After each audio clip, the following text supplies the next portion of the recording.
अस्सलामुअलैकुम। Sports world में आपको वेलकम कहेंगे। मैं हूं हिफ्सा इम्तियाज। आज के टॉपिक्स पर नजर डालते हैं। सबसे पहले 3 मुल्की सीरीज का दूसरा मैच आज श्रीलंका और जिम्बाब्वे के दरमियान खेला जाएगा।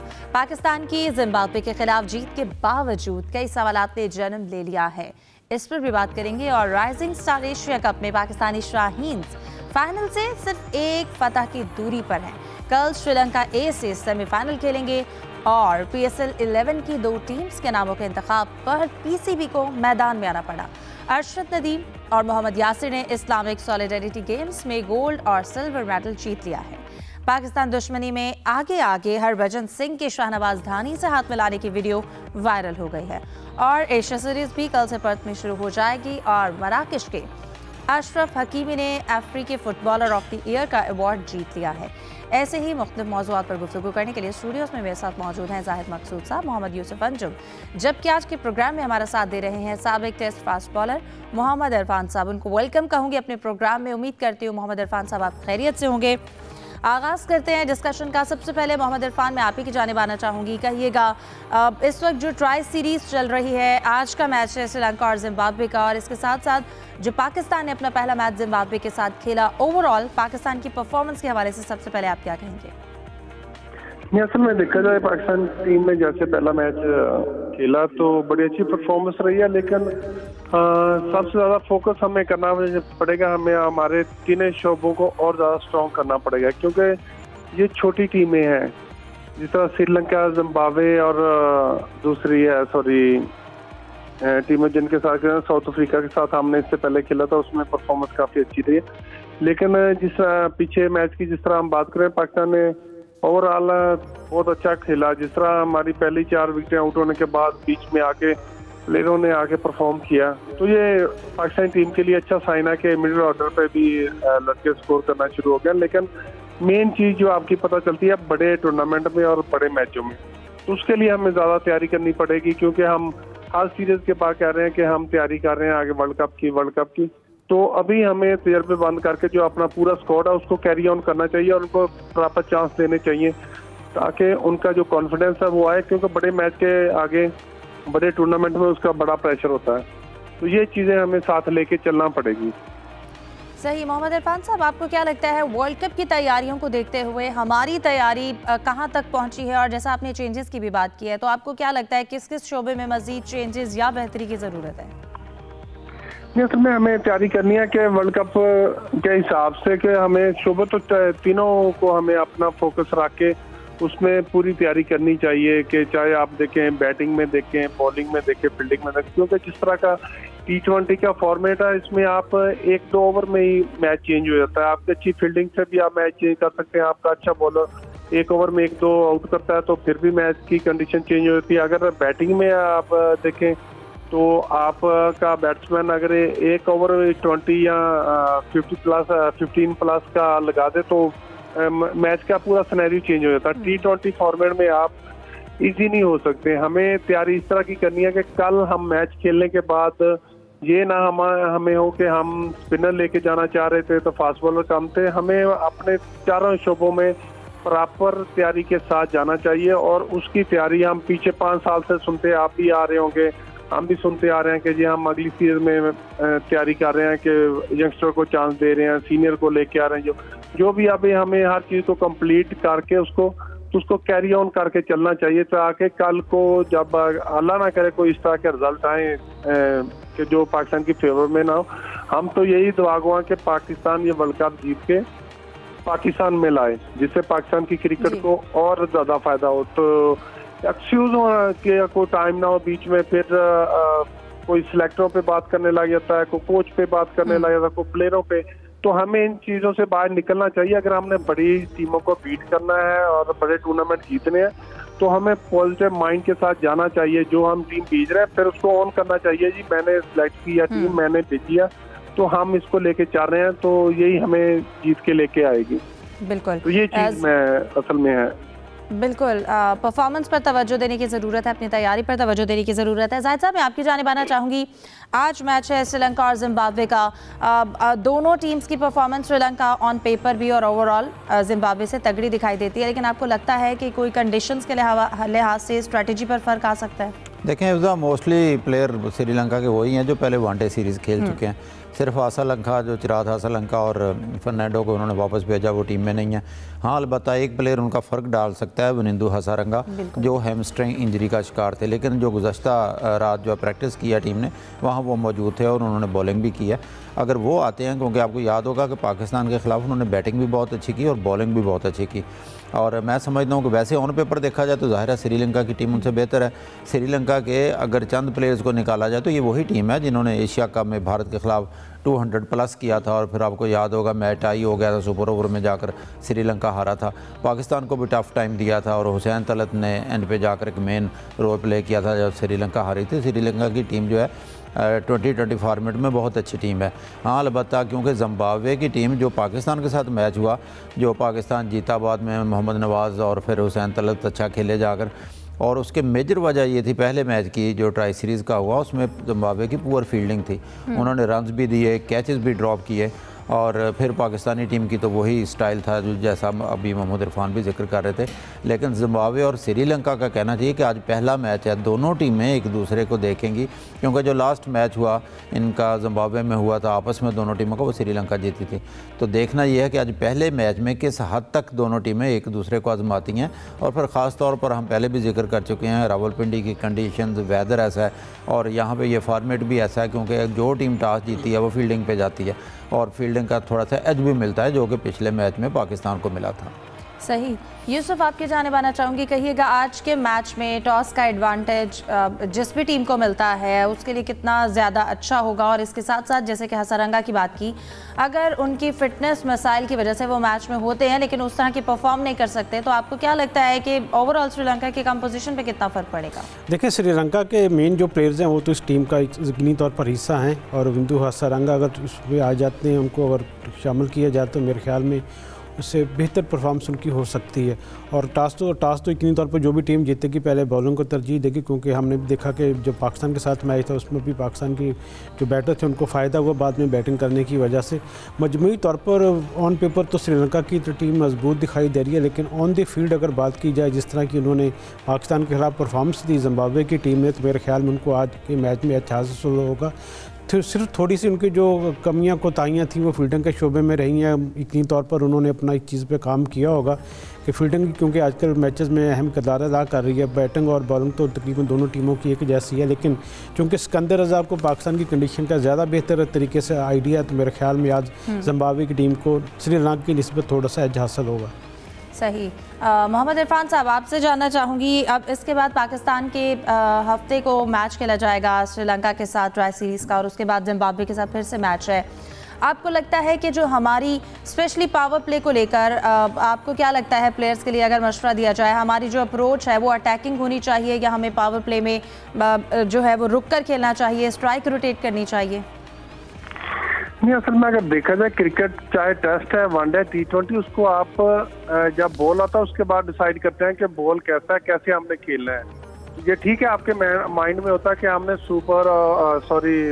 पहले 6 ओवर में हमने सर्कल के ओवर में ज़्यादा स्कोर बनाने हैं। अगर हम बॉलिंग कर रहे हैं तो हमारी कोशिश यही होती है कि हम इनके दूसरी टीम के 1-2 प्लेयर आउट करें, उनको प्रेशर में लेके आए।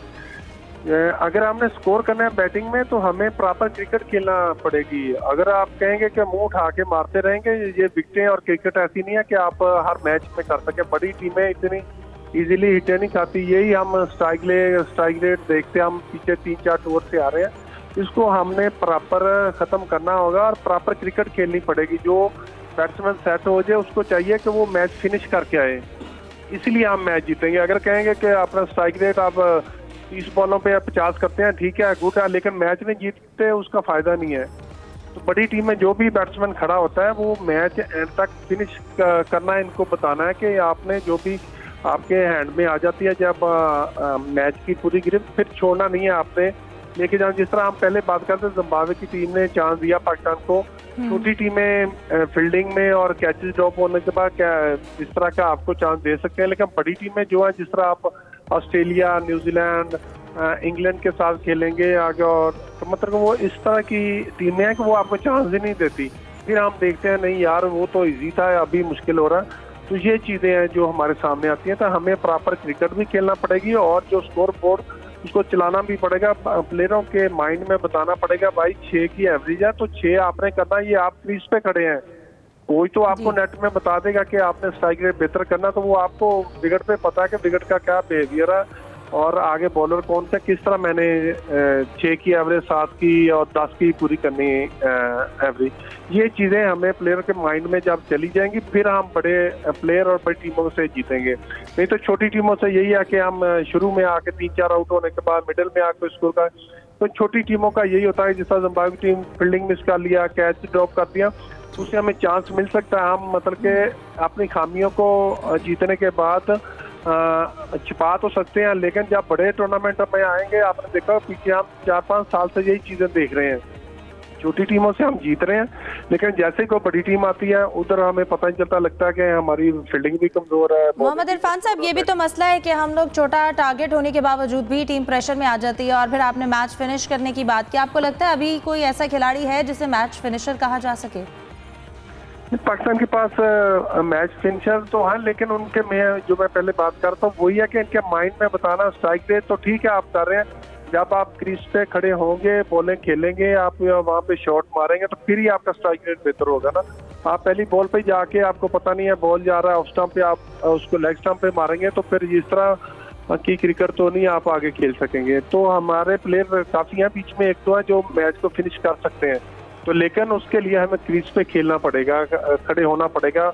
मैच फिनिश के लिए इनके माइंड में बताना पड़ेगा इनको कि बड़ी टीमों से भी हम मैच जीत सकते हैं और हमने जीतना, क्योंकि जो वर्ल्ड कप होता है और T20 जो होता है, वो मैंने पहले भी बात किया कि आप ये नहीं कर सकते कि आप वन साइडेड मैच लेके जा रहे हैं, आप आराम से जीते। 1-2 ओवर बीच में 1-2 आउट होते हैं, 1-2 ओवर अच्छे लगते हैं तो आप मैच जीत जाते हो।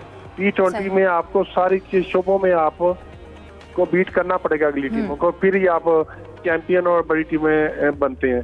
तो ये चीजें हमें अभी से सीखना पड़ेंगी। ये ना हो कि टूर्नामेंट खत्म हो फिर हम कर रहे हो वही बातें कि कप्तान चीज कर दे, कोच चीज कर दे, उसको ले उसको ले। ये हमें जो एक सिलसिला इसको खत्म करना पड़ेगा। और सबसे बड़ी बात, हमें जो हमारी डोमेस्टिक क्रिकेट है उस पर ज्यादा फोकस करना पड़ेगा। जब तक हमारे प्लेयर डोमेस्टिक में जाके मैच नहीं खेलेंगे, वहाँ पे परफॉर्म नहीं करेंगे, फिर उनको नहीं पता चलेगा कि क्रिकेट में किस तरह आके अगली टीम को बीट करते हैं। तो ये हमें चीजें लेके साथ चलना पड़ेंगी। बिल्कुल, इन चीज़ों पे काम करने की ज़रूरत है। जाहिद साहब, क्या लगता है अगले 2 मैचेस के लिए कोई चेंज, स्पेशली अगर हम हसन नवाज की बात करें, तो आपको लगता है कि उनको शामिल किया जाना चाहिए या वो शामिल हो सकते हैं? देखें, उधर एक मौका था जब ये कहा जाता था कि हसन नवाज हमारा फ्यूचर है, हसन नवाज हमारा मेन प्लेयर है। एक तो हसन के साथ और बाकी प्लेयर्स के साथ जो ज़्यादती हम करते हैं वो हैं। इस वक्त भी अगर देख लें टीम में 4 या 5 ओपनर्स खेल रहे हैं, हर एक का बैटिंग ऑर्डर चेंज किया गया। ये ठीक है, अब फ़खर जमा वो खुद कहते हैं कि मैं टीम के लिए नंबर 4, 5 पे 6 पे आना चाहता हूँ, आऊँगा और खेलूँगा, क्योंकि प्लेयर ने तो खेलना होता है। यही हसन नवाज के साथ किया। बुनियादी तौर पर हसन नवाज ओपनर थे, ओपनिंग में ही उन्होंने सेंचुरी की थी और उसके बाद उनकी कोई भी एक पोजीशन नहीं रही, यहाँ तक कि वो 8वें नंबर तक भी गए और फिर हमने इस सीरीज़ में उनको वैसे ही ड्रॉप कर दिया था। ये तो अब्दुल समद जो लिए थे वो बीमार हो गया, अनफिट हो गया, तो उनकी जगह हसन नवाज को लिया। मेरे ख्याल चांस तो लाजमी देना चाहिए, क्योंकि इस ट्राई सीरीज़ का मेन मकसद ही ये था कि आप नए प्लेयर्स को भी ट्राई कर सकें। अपने होम ग्राउंड में, होम कंडीशन में हम खेल रहे हैं, इसमें नए खिलाड़ी को ट्राई नहीं करेंगे या नौजवान खिलाड़ी को ट्राई नहीं करेंगे तो कब करेंगे। हसन नवाज को चांस मिलना चाहिए, क्योंकि हमारा बज़ाहिर तो ये लगता है कि बॉलिंग हमारा इतना बड़ा इशू नहीं है। ये ठीक है, पिछले मैच में जिम्बाब्वे ने 72 कर लिया था, आपको याद होगा, पहली विकेट उनकी 72 पर गिरी। 10 ओवर्स तक बहुत अच्छा खेल रही थी जिम्बाब्वे की टीम, लेकिन क्योंकि मिडल ऑर्डर में जिम्बाब्वे के पास ज़्यादा एक्सपीरियंस्ड प्लेयर नहीं थे, सिकंदर रज़ा अगर मज़ीद टिक जाते तो स्कोर बड़ा भी हो सकता था। लेकिन दूसरी तरफ अगर अपनी टीम को देखें तो इब्तदाई बैट्समैन बहुत जल्दी पाकिस्तान के आउट हुए।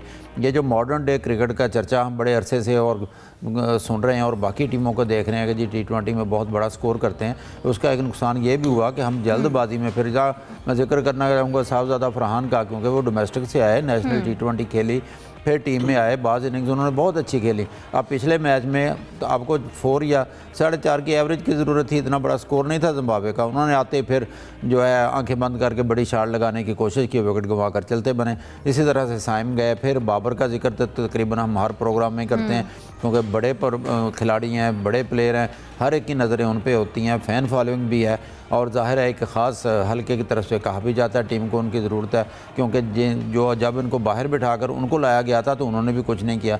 और बाबर भी हमें इस मैच में एक कहना चाहिए कि जो नज़र नहीं आता उस प्रेशर में दिखाई दिए। वो एवंस या क्या बॉलर का नाम था, ऐसे लगता था शायद कोई ऑस्ट्रेलियाई बॉलर उनके सामने आ गया, विकेट गवा कर वापस आ गए। तो अपने पाकिस्तान के इब्तदाई बैट्समैनों को कोई ना कोई रुक कर खेलना पड़ेगा, थोड़ा स्लो भी खेलें, विकेट ज़ाया नहीं करेंगे तो स्कोर बढ़ता चला जाएगा। लेकिन प्लेयर्स को ये कोचेज़ का काम है या मैनेजमेंट का काम है या एक्सपीरियंस प्लेयर को तो ख़ुद भी पता है, ज़रूरी नहीं हर गेंद पर छक्का लगाया जाए या चौका लगाया जाए, सिंगल या 2 भी लें तो आपकी एवरेज जो है 4, 5, 7 आप निकालते चले जाते हैं। और यही करना होगा पाकिस्तान को। अगर हसन नवाज़ मेरी ज़ाती राय में तो उनको चांस मिलना चाहिए ताकि आपका मिडल जो ये एक जो कमज़ोरी है वो जो है दूर हो सके। सही यूसुफ, जैसा कि जाहिद साहब ने भी जिक्र किया कि ब्रेड एवंस जो हैं वो ऑस्ट्रेलियाई बॉलर लग रहे थे बाबर आजम को। हम क्योंकि वो बड़े प्लेयर हैं इसलिए हम उनकी परफॉर्मेंस का वेट करते हैं, लेकिन इसके साथ साथ टीम को हर प्लेयर की परफॉर्मेंस की ज़रूरत होती है। अब उनकी फॉर्म में कमी या सलमान अली आगा जैसे आपने भी जिक्र किया था कैप्टन है, इनकी फॉर्म में कमी टीम को किस हद तक नुकसान पहुंचा रही है और इनको फॉर्म में वापस आना कितनी ज़रूरी है? देखें, पाकिस्तान के तकरीबन जितने भी प्लेयर्स हैं उनको अपनी बेहतर परफॉर्मेंस देने की ज़रूरत होगी। हमें बड़े नामों पर जाते हैं जैसे साइम अयूब है, फ़खर जमान है और उसके साथ साहबजादा फरहान की इनिंग्स में अच्छी तवक्कुआत होती हैं। लेकिन अब जब आपके पावर प्ले में आप अर्ली ऑन 3 विकेटें आपकी 30 रन पर गिर जाएँ तो उसके बाद फिर एक प्रेशर आता है। और ख़ास तौर पर जो प्रेशर था ये जिम्बाब्वे के खिलाफ में मैच में बिल्कुल भरपूर तरीके से दिखाई दिया। वो तो भला हो कि फ़खर जमान ने अच्छी इनिंग्स खेली, मोहम्मद नवाज़ ने अच्छा उनका साथ दिया, फिर उस्मान खान ने बड़ी समझदारी के साथ बैटिंग की। हमारा इशू ये है कि हम अपने बड़े नामों की तरफ जाते हैं लेकिन बड़े नाम वो वैसे उस तवक्को से परफॉर्म नहीं कर पा रहे जो उनसे उम्मीदें की जाती हैं। बाबर आजम नो डाउट सारी नज़रें उन पर हैं और सारी तो कौम ये चाहती है कि वो हर मैच में परफॉर्म करें। अब बाबर आजम को अपनी प्लानिंग करना पड़ेगी कि उनको थोड़ा पूरा बैटिंग में वो चाहते हैं कि उनको थोड़ा ऊपर भेज दिया जाए। तो मेरे ख्याल में अगर वो साइम अयूब के साथ बतौर ओपनर उनको आजमा लिया जाए T20 में तो मेरे ख्याल में इसमें कोई ऐसी बुराई वाली बात नहीं है, इससे उनको फ़ायदा हो सकता है। क्योंकि बाबर आजम का जब खेलने का अंदाज़ ये कि वो एक माइंड सेट के साथ मैदान पर आते हैं। उनका ये होता है कि पहले इब्तदाई जो 1-2 ओवर्स होंगे उसमें वो थोड़ा आराम से खेलते हैं। अगर उसी वक्त उनको कोई अच्छी बॉल पड़ जाए तो फिर उनके लिए बाद में ज़रा आउट होना मुश्किल हो जाता है और जल्दी आउट हो जाते हैं। इसलिए मेरे ख्याल में बाबर आजम को बतौर ओपनर आजमा लिया जाए तो उससे पाकिस्तान का जो कम्बिनेशन वो बेहतर हो सकता है। और दूसरा ये कि पाकिस्तान को थोड़ा अपनी जो बैटिंग आर्टिस्ट में थोड़ी सी मज़ीद बेहतरी करने की ज़रूरत है। अगर फ़खर जमान को सलमान अली आगा से पहले भिजवा दिया जाए तो इससे जो थोड़ा सा शफरिंग करने की वजह से जो जिम्बाब्वे की टीम होगी या दूसरी जो श्रीलंकन टीम्स होगी उनके लिए थोड़ा मुश्किल होगी पाकिस्तानी खिलाड़ियों के बैटर्स के खिलाफ अपनी हिकमत अपनी तरतीब देना। क्योंकि अभी तक हम अपने एक स्टैंडर्ड बैटिंग आर्डर के ज़रिए खेलते जा रहे हैं। अब बड़े जो इवेंट्स होते हैं जिनमें ख़ास तौर पर अब चूँकि हमें वर्ल्ड कप की तैयारी करनी है तो उसके साथ साथ हमें मुख्तलिफ कम्बिनेशन बनाने की ज़रूरत है और उसके लिए हमारे पास अच्छा मौका है कि अपनी होम सीरीज़ पर ये अपना कम्बिनेशन आजमाएँ। और मेरे ख्याल में मुझे नहीं लगता कि जो श्रीलंका के खिलाफ हमारा मैच होगा इसमें कोई बड़ी तब्दीली होगी। क्योंकि रवायत ये रही है कि जो विनिंग साइड होती है उसको ही प्लेइंग 11 को ही बरकरार रखा जाता है। ठीक है, प्रोग्राम में डिस्कशन को जारी रखते हैं, मज़ीद टॉपिक्स हैं उन पर भी बात करेंगे एक ब्रेक के बाद। हमारे साथ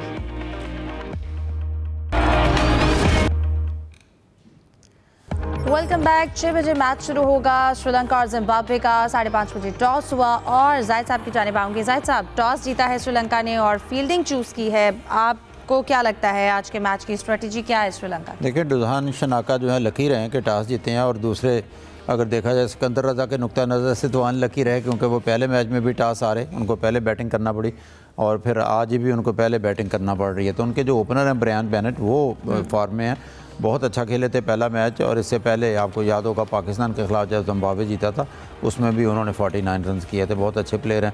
मेन प्लेयर उनके सिकंदर रजा और वो होंगे। श्रीलंका के नुक्ता नज़र से एक खुशकुन बात उनके लिए ये है कि विनिंदु हसारंगा फिट हो गए हैं और प्लेइंग 11 में शामिल हैं। अलबत्ता ईशान मालिंगा वो डेब्यू करेंगे। इससे पहले T20 तो उन्होंने नहीं खेला था। अलबत्ता 7 वनडे मैचेस खेल चुके हैं जिसमें बहुत ज़्यादा विकटें तो नहीं, 4 विकटें हैं। उनकी राइट हैंड के फास्ट बॉलर हैं। एक अच्छा मैच देखने को मिलेगा क्योंकि उन्होंने फर्नांडो की जगह गालिबन ईशान मालिंगा को डेब्यू कराया, वो उनके फास्ट बॉलर होंगे। कोशिश होगी ज़ाहिर है श्रीलंका की कम अज़ कम स्कोर पर जीतें, लेकिन आपको याद है कि पिछला मैच 147 रन करके भी एक मौके पर मैच फंसा लिया था जिम्बाब्वे में। तो एक अच्छा मैच देखने के लिए को मिल सकता है। लेकिन श्रीलंका की बॉलिंग अच्छी है और ज़ाहिर कोशिश होगी उनको जल्दी आउट करें। फिर प्रथम निसांका फॉर्म में है, कौशल मेंडिस इनके पास है, तो बैटिंग भी लंबी लाइन है। फ़िलहाल अगर टॉस के नुक्ता नज़र से देखा जाए तो पलड़ा भारी है, 60-40 मैच को कहा जा सकता है श्रीलंका के फेवर में। सही। यूसुफ, मैं आपकी जानिब आऊँगी। पाकिस्तान के लिए जैसे कि कल हमने अपने एंडिंग में नोट में कहा भी कि पाकिस्तान को एक खुशखबरी का इंतज़ार रहेगा और इस्लामिक सॉलिडारिटी गेम्स जो रियाद में जारी थी वहाँ पर हमें एक खुशखबरी में मिली अरशद नदीम और मोहम्मद यासिर की जानिब से, और दोनों ने जो मेडल हासिल किए हैं, इन दोनों की एथलीट्स की जो शानदार परफॉर्मेंस रही, इस पर आप क्या बताएंगे? देखिए हिफ्ज़ा, नवंबर का महीना पाकिस्तान के खेलों के लिए तो काफ़ी बेहतर साबित हुआ है और पाकिस्तान की मेन सीनियर क्रिकेट टीम ने जहां कामयाबी हासिल की है, राइजिंग स्टार भी अपना नाम कमा रहे हैं, उसके साथ ब्लाइंड वुमेन टीम भी सेमीफाइनल में पहुंच गई है। तो एथलेटिक्स के मैदान में भी अरशद नदीम का गोल्ड मेडल जीतना, यासिर का सिल्वर मेडल पाना पाकिस्तान के लिए यकीनी तौर पर बहुत बड़ी खुशखबरी कहा जा सकता है। इवेंट शुरू होने से पहले जब यहाँ से रवाना हो रहे थे अरशद नदीम, तो उनकी थोड़ा इंजरीज़ का इशू था, क्योंकि आपको पता है कि सर्जरी के बाद उनका ये कम बैक हुआ, तो उसके बाद ये पहला उनका इवेंट था। वर्ल्ड एथलेटिक चैम्पियनशिप में अच्छा परफॉर्म नहीं कर पाए थे। फिटनेस के इश्यूज़ के बावजूद या अरशद नदीम ने अच्छी परफॉर्मेंस दी है। गो कि उनसे जो तवक्कुआत की जा रही थी कि शायद वो 90+ थ्रो करने में कामयाब होंगे, लेकिन वो ऐसा तो नहीं कर पाए। लेकिन मजमूई तौर पर उन्होंने 83.05 मीटर के साथ अपनी पहली पोजीशन पाकर पाकिस्तान को गोल्ड मेडल जिताया। जबकि दूसरे नंबर पर जो हमारे चैम्पियन एथलीट हैं या यासिर सुल्तान, उन्होंने भी 76.04 मीटर की थ्रो करके सिल्वर मेडल पाकिस्तान के लिए जीता है।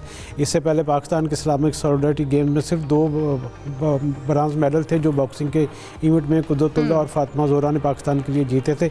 अब 2 मेडल का और इजाफा हो गया और पाकिस्तान के लिए यकीनी तौर पर जो पहले हम 35 नंबर पर थे टेबल पर, अब हम 23 नंबर पर आ गए। इससे अब ये अंदाज़ा लगाया जा सकता है कि गोल्ड मेडल के आने से कितना फ़र्क पड़ता है पाकिस्तान की जो पोजीशन होती है ओवरऑल मेडल टेबल पर। तो दूसरी तरफ पाकिस्तान स्पोर्ट्स बोर्ड ने भी ऐलान किया कि जब उनकी वापसी होगी, अभी तो उन्होंने उम्रा करना दोनों खिलाड़ियों ने, और उसके बाद अरशद और यासिर की 24 तारीख को लाहौर वापसी। इसके बाद उनको एक तकरीब रखी जाएगी इस्लामाबाद में, जहाँ पर उनको गोल्ड मेडल जीतने पर अरशद को 50 लाख रुपए मिलेंगे, जबकि यासिर सुल्तान को 30 लाख रुपए मिलेंगे। और जो हमारी बॉक्सर्स हैं दोनों कुदरतुल्लाह और फातिमा ज़ोहरा, उनके लिए 20-20 लाख रुपए का ऐलान किया गया है इनाम का। यहाँ ये भी है ना, जो पाकिस्तान एथलेटिक फेडरेशन है वो कोच सलमान भट्ट जो साथ गए हुए हैं उससे नाखुश हैं। आपको याद होगा उन्होंने उनको सस्पेंड कर दिया था। पाकिस्तान स्पोर्ट्स बोर्ड का कहना था कि नाम पहले से जा चुके हैं, वही टीम के साथ जाएंगे। एक कंट्रोवर्सी डेवलप हुई थी, लेकिन बहरहाल लकी रहे सलमान भट्ट भी, अरशद नदीम भी, दोबारा उन्होंने गोल्ड मेडल जीता। और पाकिस्तान को आपको पता है बहुत कमी होती है गोल्ड मेडल्स की, एक अच्छी कामयाबी कही जा सकती है अरशद नदीम की भी। और यासिर अलबत्ता यूसुफ अंजम साहब से भी बात हो रही थी, ये बहुत ज़्यादा एथलेटिक्स को कवर करते हैं कि मोहम्मद यासिर सुल्तान जो है उनको भी मेहनत करके अपनी जो है वो उसको इम्प्रूव करना पड़ेगा अपनी थ्रो को, ताकि फ्यूचर हमारा अरशद नदीम के बाद अगर हम देखते हैं तो यासिर सुल्तान ही दिखाई देते हैं। हिफ्ज़ा, इसमें थोड़ा सा मैं ऐड करूं कि यासिर जो है उनके पास जेवलिन थ्रोवर वो नहीं है जिसकी वहाँ पर ट्रेनिंग करते हैं पाकिस्तान में, और उसके क्योंकि डोमेस्टिक जो होते हैं जेवलिन वो इस्तेमाल किए जाते हैं। इस इवेंट के लिए अरशद से उन्होंने एक जेवलिन उधार लिया था, जिसके बाद वो ट्रेनिंग करते रहे। और उनके साथ बदकिस्मती ये हुई कि उनके कोच जो सैयद फयाज़ बुखारी, उनको साथ रवाना नहीं किया गया, जबकि अरशद के जो कोच थे सलमान इकबाल भट्ट वो उनके साथ थे। पाकिस्तान स्पोर्ट्स बोर्ड की जानिब भी ज़रूर फोकस करना चाहिए। पाकिस्तान ओलंपिक एसोसिएशन को भी ये करना चाहिए अपने आने वाले इवेंट्स में कि जो कोच हैं खिलाड़ियों के वो यकीनी तौर पर साथ उनको इवेंट्स में होना चाहिए। बिल्कुल। और इसी के साथ जैसे कि हमने एक और खुशखबरी जैसे राइजिंग स्टार की जायद साहब हम बात कर रहे थे, राइजिंग स्टार एशिया कप में भी पाकिस्तान की परफॉर्मेंस अच्छी रही। सेमीफाइनल्स हैं भारत वर्सेस बांग्लादेश ए, और इसके साथ साथ पाकिस्तान शाहीन्स वर्सेस श्रीलंका ए। इनकी परफॉर्मेंसेस के हवाले से बात की जाए, इन टीम्स की स्ट्रेंथ की बात की जाए तो आप क्या कहेंगे? देखिए, पाकिस्तान शाहीन्स की परफॉर्मेंस तो आउट क्लास है ऐसे इवेंट में। उन्होंने अपने ग्रुप के तीनों मैचेस जीते हैं, नंबर 1 है, टॉप पोजीशन पर है। और दूसरे ग्रुप की जो सेकंड टीम थी श्रीलंका, क्योंकि कल दिलचस्प सूरत हाल हुई थी कि ग्रुप ए में जो है वो बांग्लादेश, अफगानिस्तान और श्रीलंका के एक जैसे पॉइंट्स 4-4 हो गए थे। रन रेट पर जो है डिफेंडिंग चैम्पियन अफगानिस्तान वो तो आउट हो गया इवेंट से, लेकिन बांग्लादेश फिर भी पहले नंबर पर रहा और श्रीलंका नंबर 2 पे। तो श्रीलंका के साथ अब पाकिस्तान का सेमीफाइनल है, लेकिन जो पहला सेमीफाइनल है वो इंडिया का है, उसके साथ बांग्लादेश के साथ। अब देखना ये है, चांस अभी अगर बाहर देखी जाए परफॉर्मेंस की बुनियाद पे तो लगता है ऐसा ये है कि एक दफ़ा फिर पाकिस्तान और इंडिया का फाइनल होने जा रहा है। लेकिन क्योंकि T20 क्रिकेट है, इसमें कुछ कहा नहीं जा सकता। अलबत्ता अपनी टीम की अगर बात की जाए तो माज सदाकत जो है, देखें तीनों मैचों में उन्होंने सबसे ज़्यादा रन्स बनाए हैं, तीनों दफ़ा नॉट आउट रहे हैं और 6 विकेटें भी सबसे ज़्यादा ले चुके हैं। तो ओवरऑल पाकिस्तान की बॉलिंग भी अच्छी है, बादशाह अच्छी गेंदें करा रहे हैं, अहमद दानियाल मौजूद हैं, शाहिद अजीज़ मौजूद हैं, फैसल उनके साथ मौजूद हैं। एक अच्छी बॉलिंग लाइन अप है पाकिस्तान की और बैटिंग भी अच्छी है पाकिस्तान की। सिर्फ मैं पहले भी जिक्र कर चुका हूँ कि अगर चांस मिलता है मोहम्मद नईम को चाहिए अपने पोटेंशियल के मुताबिक खेले और विकेट थ्रो ना करे, क्योंकि तीनों मैचों में हमने देखा है मोहम्मद नईम बड़ा स्कोर करने में कामयाब नहीं हुए, उनको चांस भी मिले हैं और शुरू में बड़ी हिट लगाने की कोशिश में वो आउट हो जाते हैं। फिर गौरी मौजूद हैं, पाकिस्तान इरफान खान नियाज़ी खुद मौजूद हैं।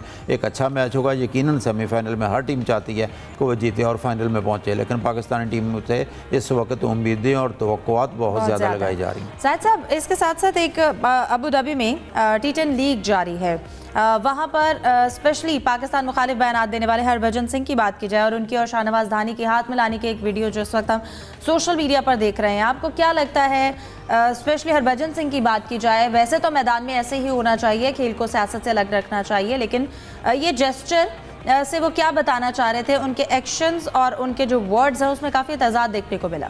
तो ज़्यादा नहीं है, हिफ्ज़ा एक गलती कर बैठी है भारतीय टीम और भारत के साबिक जो खिलाड़ी हैं। किसी ज़माने में पाकिस्तानियों के साथ इनकी दोस्ती थी, उनके अगर टीवी प्रोग्राम देखे जाएं तो बार बार शोएब अख्तर की बातें करते हैं, वसीम अकरम की बातें करते हैं, पाकिस्तानी क्रिकेटर्स को डिस्कस करते हैं, इनसे उनकी रेटिंग भी अप होती है। बड़े दोस्ताना तलकाते हमारे प्लेयर्स के साथ हमारी भी जब भी बात हुई है तो एक दोस्ताना मरासम होते थे। फील्ड में जो ज़ाहिर है उनका वो कहना चाहिए हरीफ हैं, दोनों टीमें बड़ी जान लगाती थी। फिर ये जो जंग हुई, वार हुई, जो थोपी गई पाकिस्तान पर, उन्होंने मोदी की हुकूमत ने और उनकी आर्मी ने जिस पे मुंह की खानी पड़ी, वो ताज़ा ज़ख्म थे उनके। और जो लेजेंड लीग हुई थी, वहाँ पे टूर्नामेंट हुआ चैम्पियंस इंग्लैंड में, वहाँ हरभजन सिंह ने सबसे आगे आकर ये ऐलान कर दिया। फिर इरफान पठान भी आपको पता है अपने आप को बचाव के लिए या मुहिब वतन इंडिया का साबित करने के लिए पाकिस्तान के खिलाफ ज़हर उगलते रहते हैं, एक ट्रेंड दे दिया, उन्होंने मैच नहीं खेला। फिर एशिया कप में उनकी टीम ने जो है BCCI के कहने पर हाथ नहीं मिलाए, तो बड़े अचंभे की बात लगती है। लेकिन होना तो यही चाहिए कि मैदान में आप जो है एक दूसरे से मिलें। और ये हरभजन पर इसलिए हैरान है कि हरभजन कल खुलकर बयान दे रहे थे और वहाँ पे शाहनवाज धानी जिन्होंने बहुत अच्छी बॉलिंग की, आखिरी ओवर में 6 रन नहीं बनाने दी, बिल्कुल उनसे जाकर मिले। प्रोग्राम का वक्त खत्म हो जाता है। आप दोनों मेहमानों को बहुत शुक्रिया, हमें दीजिए इजाजत, अल्लाह हाफिज़।